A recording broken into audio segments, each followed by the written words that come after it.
Hi, my name is Gloria Muñoz. I'm a writer and a teacher. I teach creative writing at Eckerd College in St. Petersburg, Florida. I write across genres. I write poetry, fiction, nonfiction, and sometimes screenplays. Today we're going to talk about poetry, which I'm really excited about because poetry is the form I started working in originally. And it's what I write the most in. It's what I sort of return to. It always feels like home to me. Poetry is also what I turn to when I need to solve a problem. So when I'm working on a novel or a longer form, I sometimes am trying to figure something out in a scene and I work it out via a poem. I return to image, return to sound, return to metaphor via the lens of poetry. So let's begin here, and we're going to start with a broad introduction to poetry.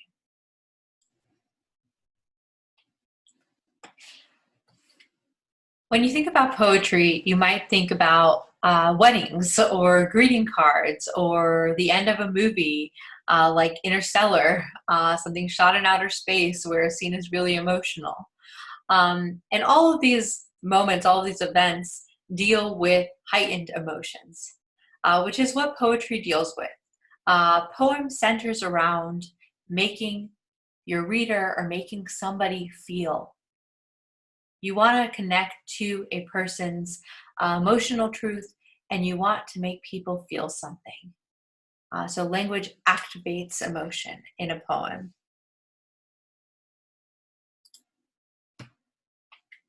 We'll begin with background and theory. Poetic history, like a lot of artistic and literary histories, can be complicated because it truly depends on who you ask, right? Poetry is practiced around the world, so depending on where the person is from, they will tell you their poetic history, their cultural poetic history. In many cultures, poetry began as an oral tradition. Poems were carried, they were shared because of their sonic quality, their rhyming quality, their rhythmic quality. Poems are easy to memorize or easier to memorize than something like a sort of standard essay or text or ode. And poems also sometimes have at their center a question or an ethical dilemma that the speaker of the poem is dealing with. So in that sense, poems were passed to also teach, right? You're sharing something that you want other people to carry. Unfortunately, a lot of what we recognize as the beginning of poetry in the Western world stems from colonization. And this is true in Europe as well as in the United States. We are currently working, a lot of poets and scholars are working to take a more inclusive look at the history of poetry. For example, in the United States, Native American poetry and poetry that was written long before colonialism in the US is often overlooked. And now we're turning back and saying, wait a minute, we have this sort of wealth of poetry and of sort of this oral tradition that we have ignored, and let's change that. And this is something that's happening around the world, and we'll be all the better for it. Poetic history, don't be overwhelmed by this text on this page. This is just an abbreviated timeline as well, so there's a lot more to this. This is just some notable poetic movements and literary movements. So I'll go through a few of these. I'm just going to point out a few that stand out. I will say that history coincides with art coincides with history always, okay? So whatever's going on in the world is going to influence poets. And poets are going to write either towards or against whatever is historically happening. So let's look at, for example, the metaphysical poets. So we have the metaphysical poets. They're 17th century poets who combine direct language with images, paradoxes, conceits, metaphors. We have John Donne and Andrew Marvell here.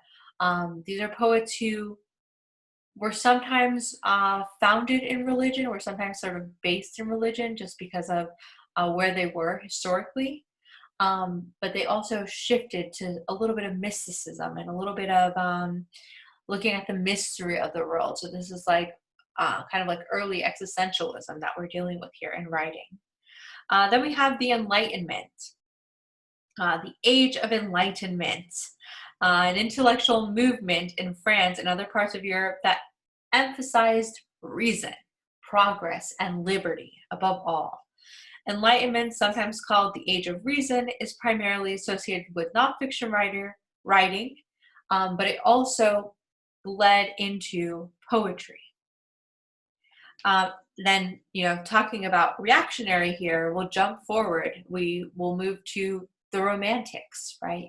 Romanticism is a literary and artistic movement that reached towards something more awe-inspiring. They reacted against restraint and sort of the universalism of enlightenment. They said, I see your reason, but what about spontaneity and imagination and subjectivity and just joy in nature?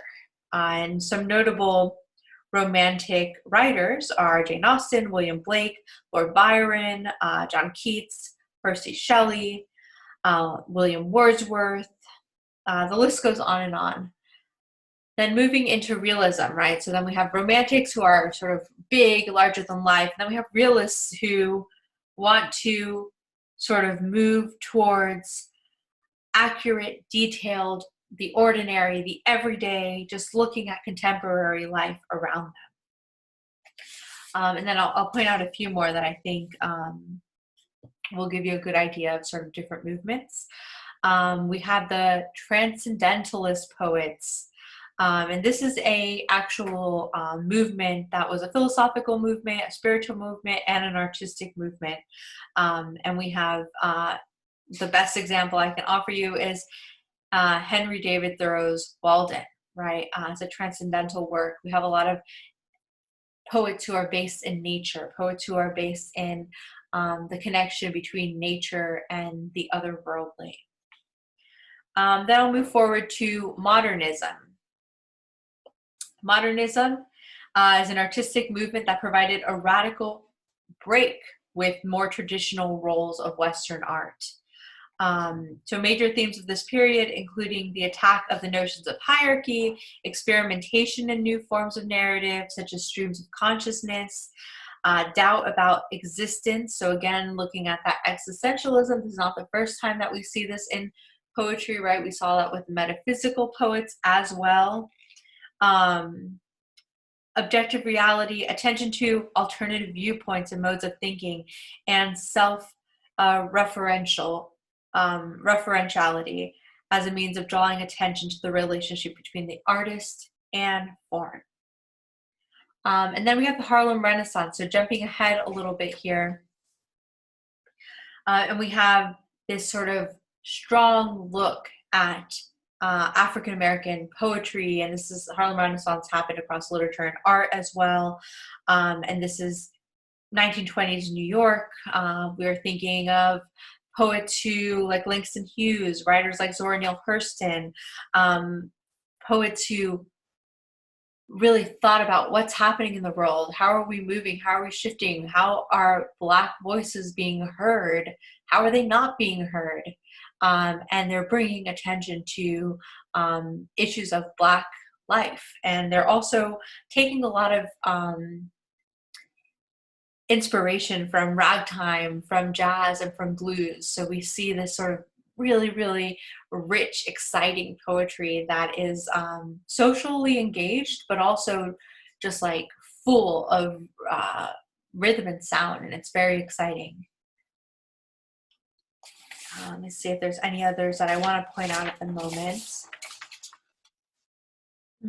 I'll end with post-colonial literature, which is sort of where we're at now, sort of recognizing our colonialism and our ways of erasing. We're not always looking at other cultures, and we're now sort of embracing new Americans, a more inclusive poetry.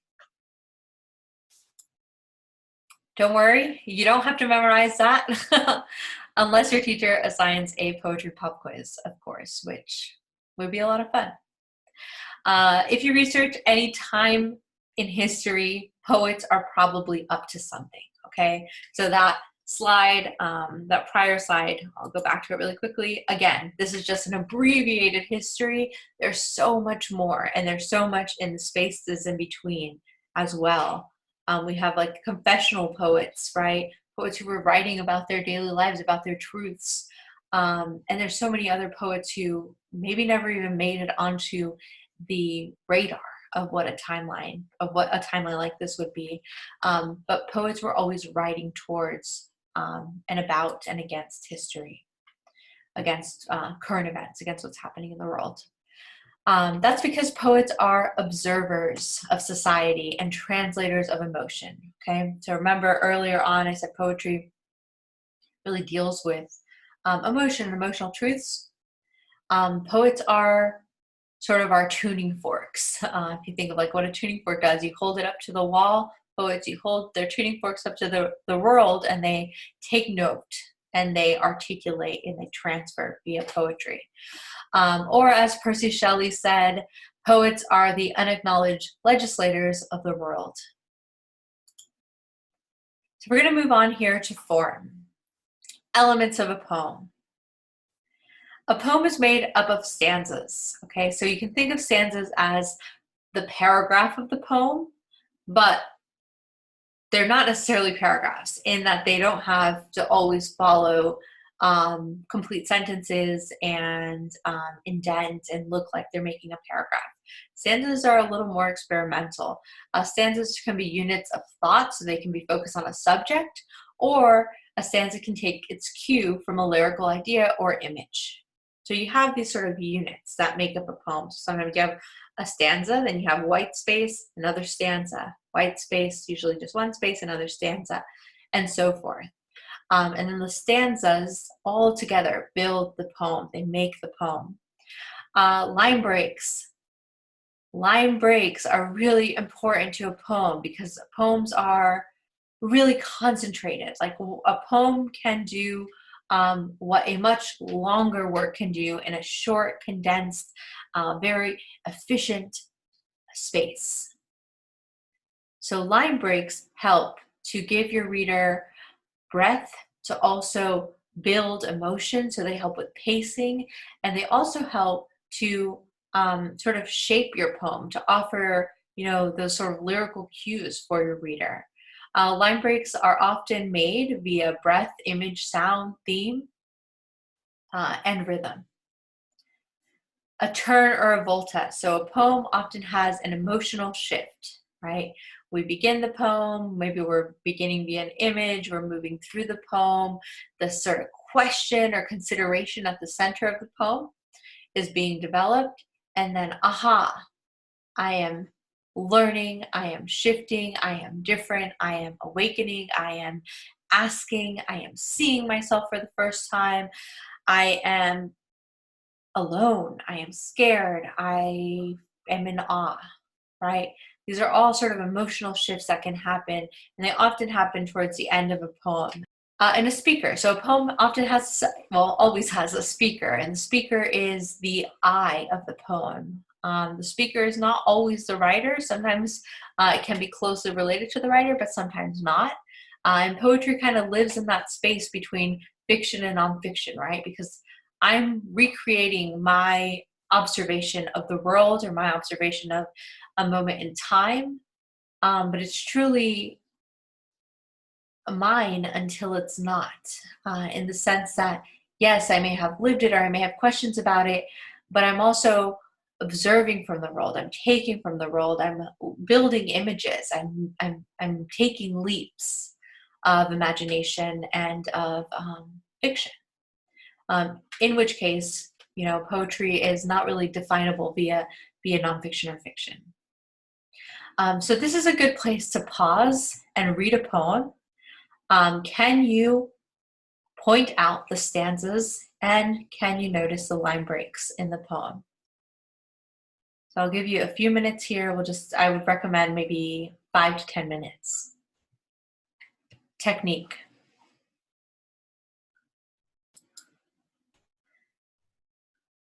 Writing is a craft, always. It takes practice, it takes revision, it takes maybe sharing your work with other people and getting feedback.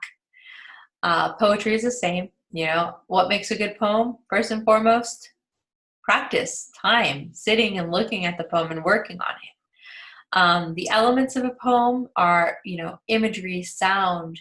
You want to have that central question or consideration, a speaker's observations, right? We want to connect to the eye of the poem. Careful attention to language, right? Poetry, you're saying a lot, again, in a really, really small space. Some poems are like 1 stanza long, some poems are 2 stanzas, 3 stanzas, but they're not volumes, they're just poems. It's a page or maybe a couple of pages. So you want to be really hyper attentive to what words you're putting on the page. Why are they there? What are they doing? What can you get rid of? Is a question that poets are always asking themselves. Like, what do I not need? How can I boil this down and still carry the emotion and the weight of the poem? Some poems rhyme, others don't. So you want to decide what serves a poem. Often rhyming is dictated by subject or by form. Paying attention to form. So if you're going to write a sonnet, why do you want to write a sonnet? Why would that form serve the topic or the theme or the question that you're sitting with? If you want to write a poem in free verse, something that doesn't necessarily rhyme, you want to write something more experimental, again, think of why. How does it match with the topic? Feeling an emotional truth. That's really, really important for a poem. Again, the point of a poem is to make you feel something, right? It's to sort of ignite emotion. So that needs to be a part of it. And it doesn't need to say, I'm feeling sad or I'm angry or I'm happy, because you never really want to see that. That's telling and that's kind of boring. What you do want to see is imagery and sound and structure that conveys emotion. So we're going to pause again here. I recommend pausing for 5 to 10 minutes. Look at a poem and consider what images stand out to you. What aspects of the poem do you connect with? So this is a good place to pause again for 5 to 10 minutes. Pause and read a poem of your choice. Consider what images stand out to you.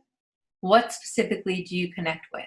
And again, I would recommend 5 to 10 minutes here, just pausing this lecture and spending time with imagery in a poem.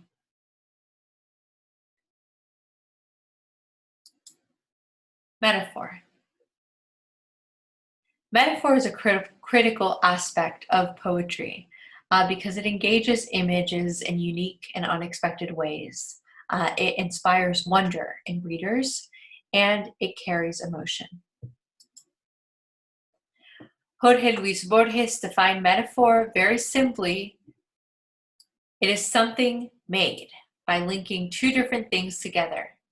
And with the number of objects, concepts, and nouns available, the number of possible metaphors should be near infinite. Even each individual word could secretly be a metaphor when you trace the etymology of that word. If you think of a word's background, if you think of how words transfer and are shifted and mean one thing and then mean another, words themselves are symbols for something else. As Jeanette Burroway says in Imaginative Writing, both metaphor and simile compare things that are both alike and different. And it is in this tension between the likeness and difference that their literary power lies.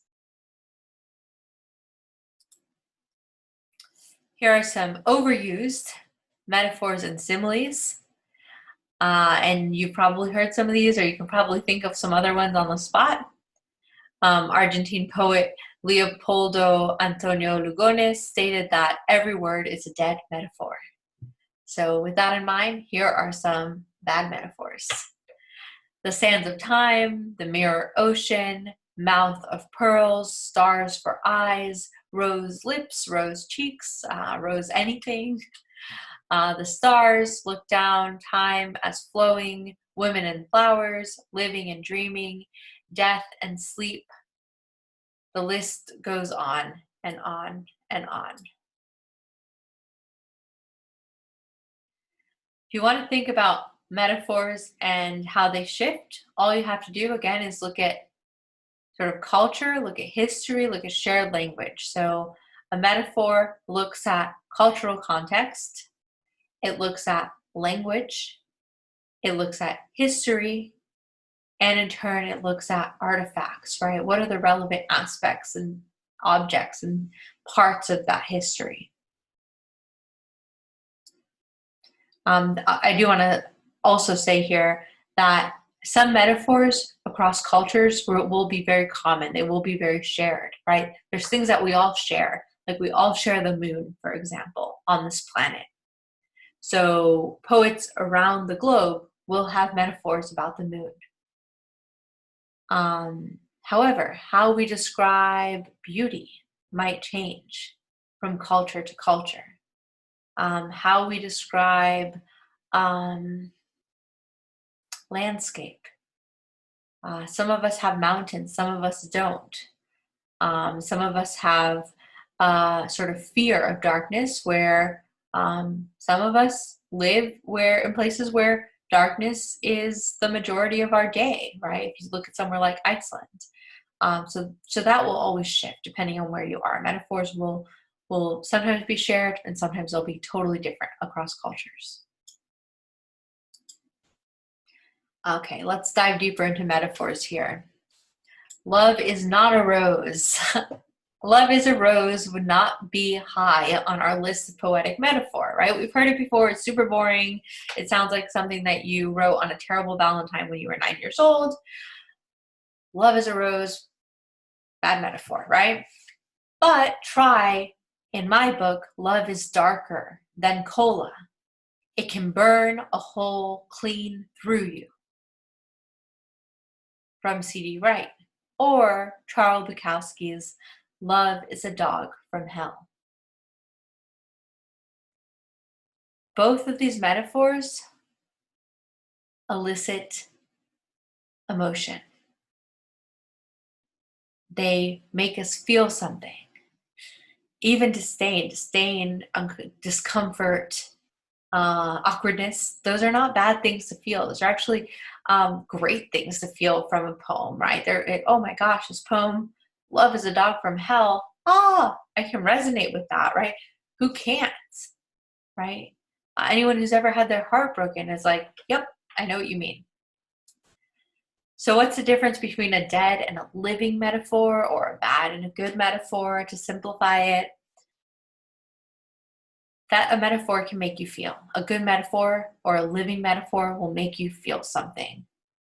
A dead metaphor will make you feel like, I feel like I've seen that before, I've heard it before. Okay, right? It's something that maybe isn't eliciting a new emotion in you. Tu Fu said that imagery is like being alive twice.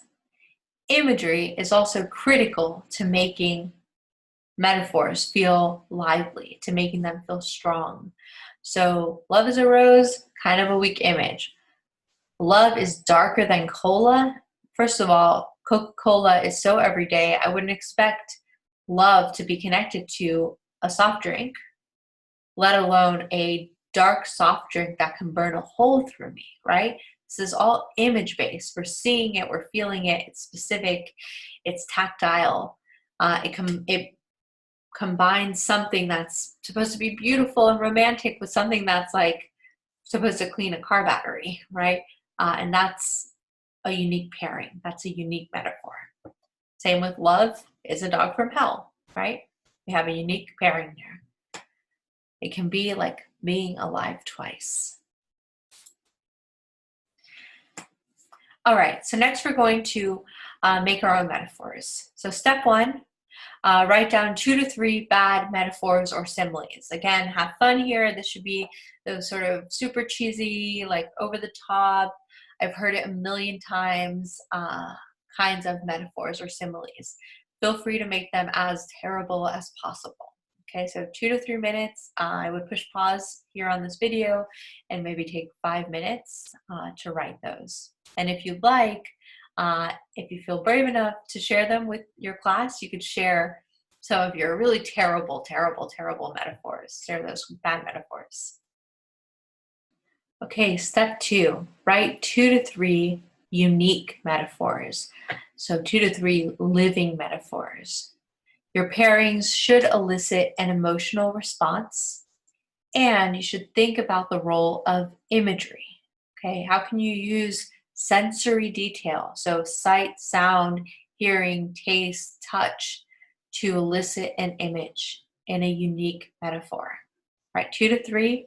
I recommend pausing the video here.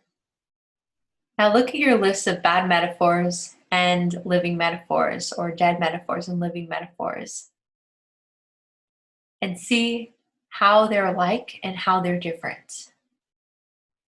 Maybe share this with your class or share it with a partner. Oftentimes, our sort of first draft, our sort of cheesiest, most terrible draft, can lead to something really wonderful. So you might have something in your bad metaphor column that led to a living metaphor. All right, let's move forward from here. We have one more metaphor exercise. Okay, here are a few different sentences that you can complete. And it's kind of like a metaphor simile Mad Lib. A yellow glove on the sidewalk is like blank. Nothing was the same now that it was. After hours of waiting for the call, the phone rang. It sounded like. In the quiet vastness of the desert, the canopy of stars was. The cold drink left a ring of water on the counter. He wiped it with his palm, thinking of. Love is to open sky as loathing is to. Up is like down when the dice rolled towards him like. Pause this video for about 5 to 10 minutes and complete the sentences above. You might take a little longer here, it might be closer to 10 minutes. Circle the ones you like best. Once you circle those, write a poem that starts with one of your completed figurative or metaphor-based sentences. So pause, fill this out, circle maybe the 2 or 3 numbers that you like best, then boil it down to that one that you can write a poem from, and write a poem. And the last thing I'm going to cover today is narrative versus lyric poetry. A poem can be about anything. There's no subject that is sort of off limits. You can write about anything from your personal experience, any question you have of the world.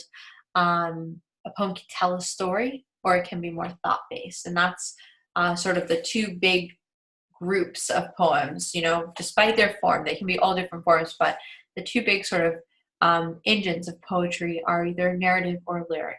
So we'll talk about those.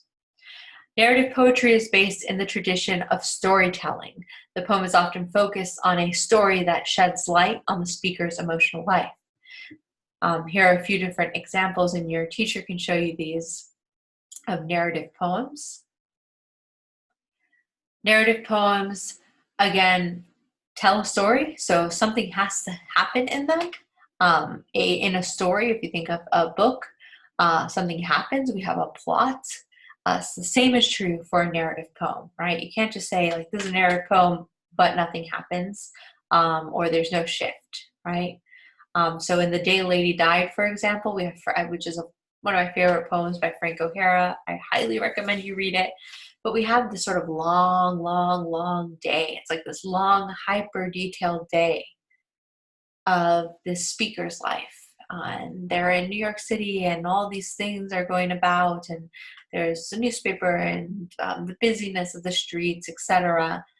So it kind of seems like, okay, what's going to happen in this poem? And in this poem, the volta, or the turn of the poem, happens at the very end. And that's when you learn, oh my gosh, this day is monumental. This day is really important to the speaker, and it's important to our history.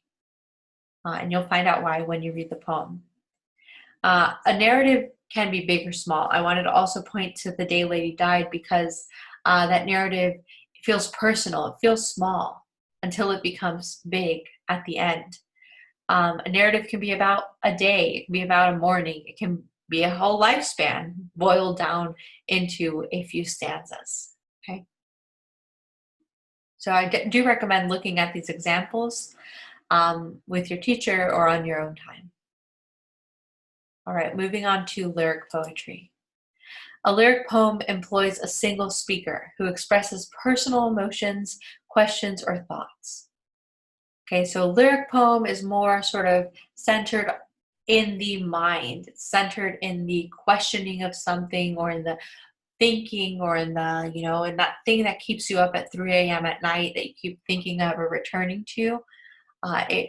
It centers on sort of those big, heavy questions. Okay, here are a few examples.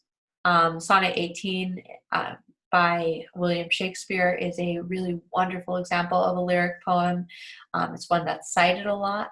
Lyric poems sometimes teach, they sometimes react, they oftentimes carry emotional truth. Okay, same with Do Not Go Gentle Into That Good Night by Dylan Thomas. What does it mean to rage? What does it mean to push against dying and leaving and losing? That's a really, really big question, right? And lyric poems are good for that. They're good for really, really big questions. I have Adrienne Rich, The Art of Losing, One Art, her poem One Art, which is about how to lose, how to let go of things, how to mourn, and the impossibility of how to learn that. Right? So lyric poems deal with those sort of bigger questions. So a good way into a lyric poem is to simply write down, like, these are my big, big, big questions, my big unanswerable questions, right? The questions that feel really, really true, really, really close to who I am, and really, really complicated. Those are the questions that could lead to a lyric poem. Okay, I'm going to end by offering you some poetry resources, and I hope that your teacher shares these with you as well. There's a few different poetry websites.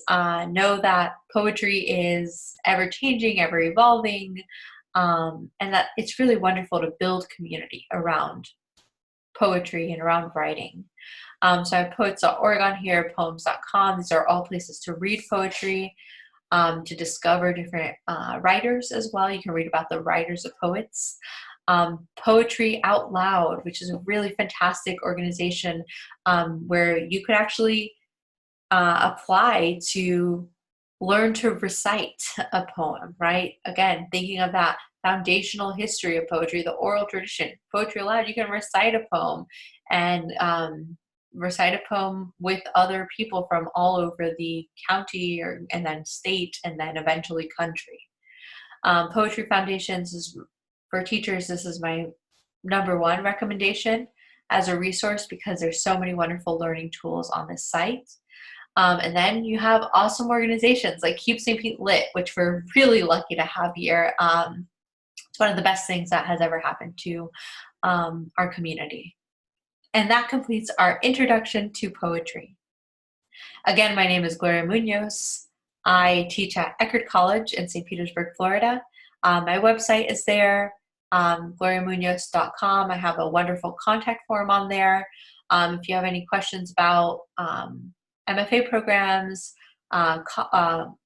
going to school for creative writing, if you have questions about Eckerd College where I teach, feel free to reach out. Take care. This has been so much fun. And please go forth, write many, many, many, many, many poems.